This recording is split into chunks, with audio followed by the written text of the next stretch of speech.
I have discovered that if I only train for speed, that I will get only speed.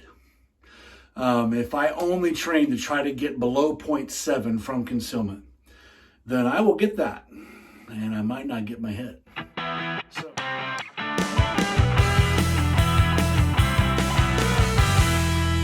Welcome back to the Dry Fire Journal. This is day 207. I have my barrel block in my P30L, and I'm using my training mag, which is full of steel shot and resin made by one of my best friends. Normally, this magazine, if it's fully loaded, weighs well under 1 pound, and with all this stuff in it, weighs a little over 1.5 pounds, almost double what a normal loaded magazine would weigh. And the reason why I do this is so that I get the effect of overload training in dry fire. So I'm actually using a heavier gun to dry fire than I would in live fire. That way I don't have that weird disparity of going between a clear gun and a loaded gun from dry fire to live fire.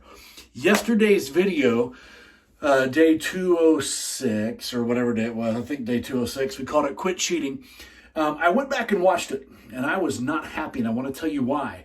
Because my trigger press happened somewhere here in my draw stroke, and then the gun elevated up onto sight. So today I want to invite you to watch this video and slow it down by like 50% or down to a quarter speed or whatever you want, and verify that I am seeing what I need to see here before I press my trigger. If I'm going to have my sight on target, it should look like this. I am left eye dominant, so I should see this before I press my trigger, and I'm giving myself the same par time. And the key ingredient to making this work is to bounce out of the holster and coast at the end, which means that my support hand's doing its job. I have not drawn my gun, and this is cold. Every video you see me do is absolutely stark cold. I think that's important for us to measure ourselves. So here we go.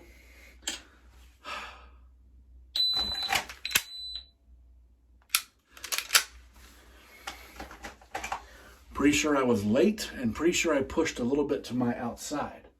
That's because my shooting hand was driving the gun, and so I need to think about bounce to coast and have that be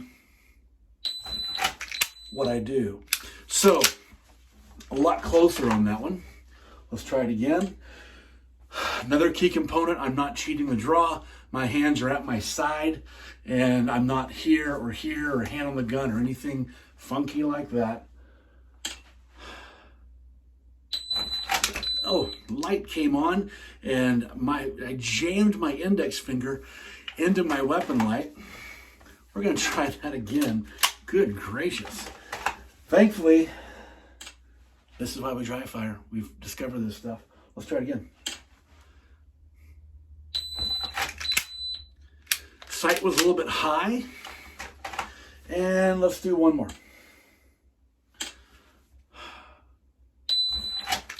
I didn't like my grip at all. Had this gap right here. So I'm going to give myself a mulligan. And here's the final one that I must perform on. And I was late, so I didn't even press the trigger. This is fantastic because I'm putting way too much stress on myself, which is great for training. So I'm demanding that I get one more of these and do it well in front of everybody. Well, all 20 of you on video, but here it goes. Late, but I saw it. So what have I discovered today? I have discovered that if I only train for speed, that I will get only speed. If I only train to try to get below 0.7 from concealment, then I will get that, and I might not get my hit. So, can you go too slow in a gunfight? Absolutely. You can take all the time in the world and shoot entirely too slow. Can you go too fast, miss your shots, and have a very horrible consequence from that? Absolutely. So, we've got to balance.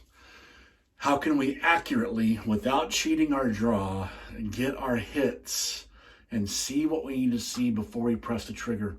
If you are regularly on this video series and you have seen me wrestle with this, where I have developed a tendency to press my trigger in dry fire before I see my sight because I'm trying to go for speed.